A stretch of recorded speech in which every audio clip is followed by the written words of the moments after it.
నా పేరు రాజేష్. మేము హైదరాబాద్ నుండి వచ్చాము. యాక్చువల్లీ ఇది మాది సెకండ్ విజిట్. మేము ఫస్ట్ టైం వచ్చిన కంటే సెకండ్ టైం చాలా బాగా డెవలప్ చేశారు. వాళ్ళని చాలా నీట్గా టేక్ కేర్ చేస్తున్నారు. రూమ్స్ కానీ క్లీనింగ్ కానీ ఎవ్రీథింగ్ చాలా బాగుంది. అందరూ ఇక్కడికి వచ్చి విజిట్ అవ్వాలి. తప్పకుండా వీళ్ళకి ఎంతో కొంత సహాయం చేయాలి.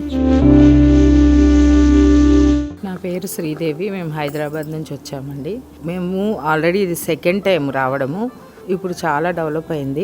ఎవరికి వాళ్ళకి సపరేట్గా చేశారు. ఆడవాళ్ళకి సపరేటు, మగవాళ్ళకి సపరేటు. అలా వాళ్ళని చూడడం కూడా చాలా బాగా కేర్ తీసుకుంటున్నారు. ప్రతి ఒక్క రూమ్లో మేము వెళ్ళి చూసాము. ఇక్కడ ఇలా డెవలప్ చేస్తున్నందుకు అనాథలని మాకు చాలా ఆనందంగా ఉంది. వీళ్ళకి ప్రతి ఒక్కరు వచ్చి ఇక్కడ హెల్ప్ చేయాలి అని నేను నా తరపుగా మనవి చేసుకుంటున్నాను అందరికీ. అమ్మా నాన్న అనాథ ఆశ్రమంలో జీవిస్తున్న అభాగ్యుల అన్నదానానికై తోచిన సాయం చేసి ఈ నిర్భాగ్యుల ఆకలి తీర్చి వారి కన్నీళ్లు తొడవండి.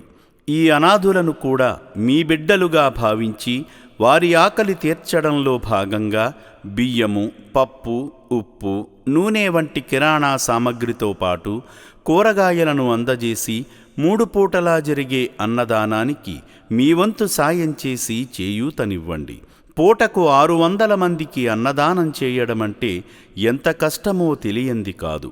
ఈ అనాథుల ఆకలి బాధలకు చెలించి మీరు చేస్తున్న సాయం వల్లనే ఈ అన్నదాన యజ్ఞం నిర్విరామంగా కొనసాగుతుంది.